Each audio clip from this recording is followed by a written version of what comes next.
try natin tong face track.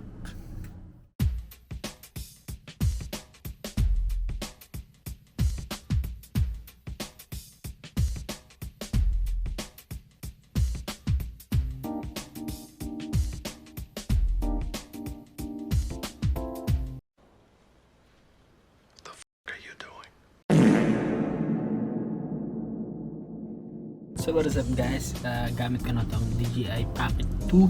So ngayon wala akong magawa, day off ako ngayon, wala akong magawa. Meron ako ulit mga barya dito, lalagay ko na ulit sa kanyang alkansya, sa alkansya ko, at yun yung ihahagis ko sa New Year, tulad nung ginawa ko nung New Year. Let's go! Yes!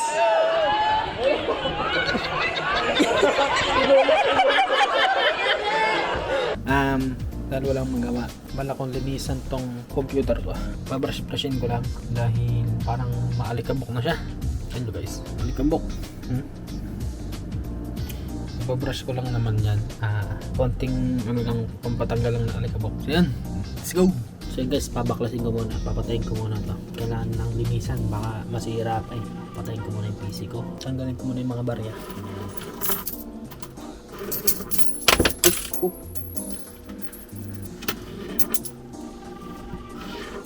Sana mapuno natin yung alkansya sa bago mag New Year para madami tayong mapahagis.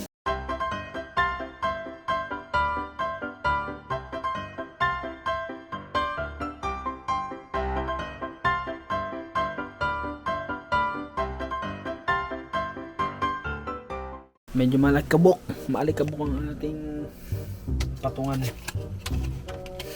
Kailangan natin linisan to para hindi masira ating PC dahil nag-iisa lang ang PC natin. Wala akong pang-brush. Hindi na to, pang ganun, mga alikabok lang naman ang ano ko.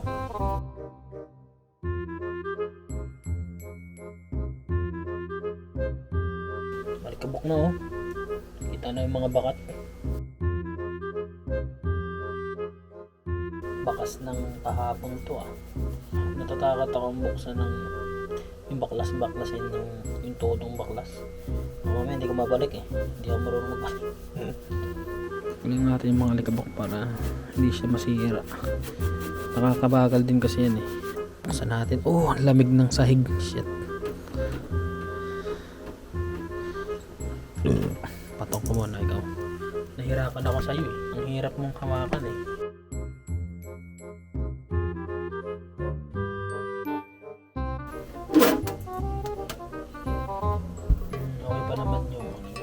Ano lang to? Plastic lang. Brush ng konti para hindi masira. Medyo madilim. Papakita ko lang sa inyo kung paano ko binabrush. Oh, malikabok na oh. Huwag naman sana masira yung PC ko. Iisa lang to yung PC ko eh. So bali guys, itong PC na to ay binili ko sa Checkwa. Itong system unit na to lang 16K sa Checkwa. Ilalagay ko sa screen kung anong specs nitong PC ko. Baka gusto nyo lang malaman. Kunti lang. Ano lang. Natatakot kasi akong baklasin eh. Gusto kong baklasin para malinis ko ng tulo. Nang maayos yung mga fan. Maalikabok na yung fan dito eh. So yun, ayusin ko muna yung paglilinis sa kanya ha. Maload ka muna dyan. Dyan ka muna.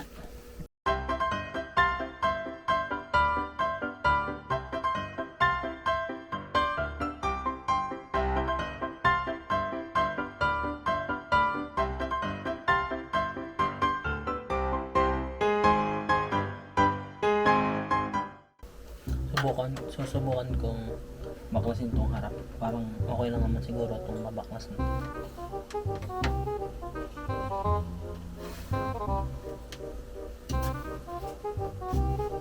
Tatakot ako eh, baka masira eh.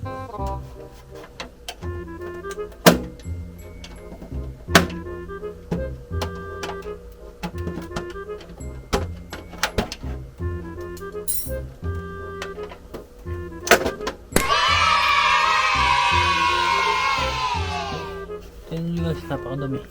Oh, grabe yung dumi ng ano ko, fan. Kaya kailangan kong linisin yan.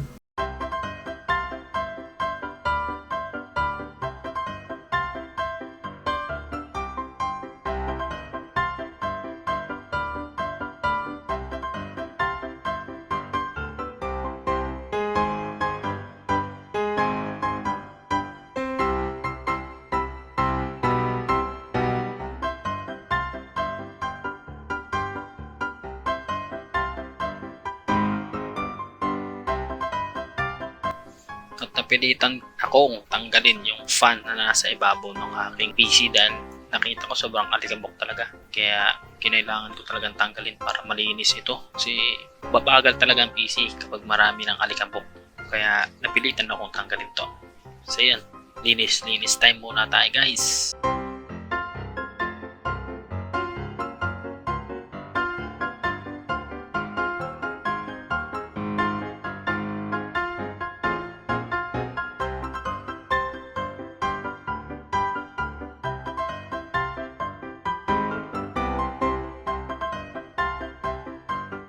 One hour later. Linis ko na, brush ko na.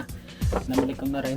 Nalagyan na rin siya ng yung pang cover. Ilalagay naman natin doon. Ikakabit na ulit natin. Posting na natin kung gana. Baka mamaya hindi na gumagana. Yari tayo dyan. Kakabit ko na.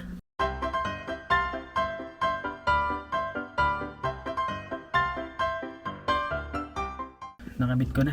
Sana gumana. Kuhain natin. Kailangan gumana ka. Oop, gumana. Let's see. Keyboard mouse gumana. Oop, gumana.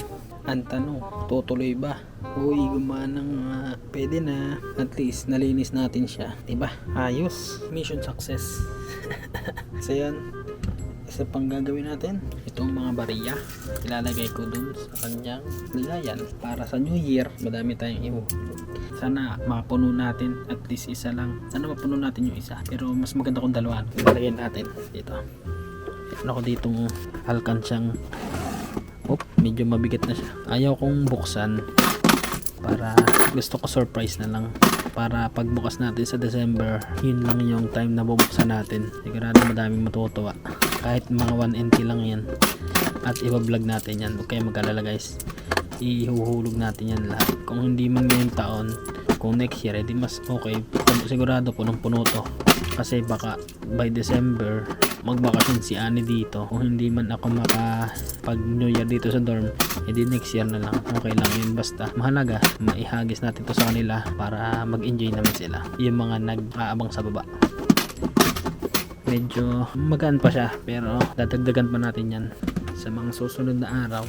Pag may mga natitira akong barya 1NT, 5NT, ihuhulog ko yan dyan para mapuno agad. Hindi ko masabi kung magkano ang ilalagay ko. Basta pag may natira akong 1NT or 5NT, diretso agad dyan para wala nang kawala. So yun, wala akong magawa kaya yun lang na vlog ko. So yun guys, huwag nyo kalimutan mag-like at mag-subscribe sa channel ko. Panoodin nyo yung vlog ko dun sa Tendram at saka yung vlog ko about dito sa unboxing nitong DJI Pocket 2. Hindi ko pa siya nagagawa ng full review. Ito na yung first vlog na gamit ko itong DJI Pocket 2. Medyo naninibago ako kasi gimbal niya magalaw hindi ako sanay. Yung napansin ko, may napansin ako sa DJI na to, medyo umiinit siya. Tapos mabilis malobat, parang nabibilisan ako malobat sa kanya. Kaya maganda kung may power bank. Yun, try ko tong subukan kong ilagay tong wide angle lens pa nagamit. Hindi ko na gagawin to ng, alam mo yung mga tipong tech reviewer, mga ganun. Hindi ko na gagawin guys kasi hindi naman ako tech reviewer. In-unbox ko lang para ma-vlog ko na rin. So yan, lagay natin. Subukan natin kung may pagbabago ba. May nagbago ba? Nag-wide ba? Hindi ko napansin. Tinitingnan ko kung tama ba yung framing dito sa screen. Pero hindi ko alam kung nagbago. Ano masasabi niyo guys? So yun guys, huwag niyo kalimutan mag-like at mag-subscribe sa channel ko. Paabutin natin ng 2,000 subscribers. Paabot naman ng 100, at least 100 likes tong video natin. Baka sa susunod na day off ko, meron kami puntahan. Kakain kami sa Korean barbecue sa Thailand. So yun guys, abangan nyo. Nga pala guys, wala pang update yung sa uwi ko kasi ang sabi ng dorm 1 month before daw sila tatawag sa HR ng Hanstar. Ano pala ngayon? February 11. Ang uwi ko March 25. So baka mga February 25 pa sila tatawag sa HR. Kaya hindi ko pa alam kung anong gagawin ko, pero hawak ko pa yung pera para sa mga ticket. Sila lang mag-aasikaso, babayad lang ako. Hindi ko pa alam kung anong mga requirements na gagamitin ko. Ay, meron pala akong pinagawa sa isa, verified contract. Meron akong verified contract. Ang alam ko, walang bayad yun. Kasi sabi nung bagong transfer sa amin na Pinoy, nagbe-verified contract daw siya dati. Nasa ibang company pa siya. Wala daw bayad. Dito sa amin, nagbayad ako ng 1,400 NT.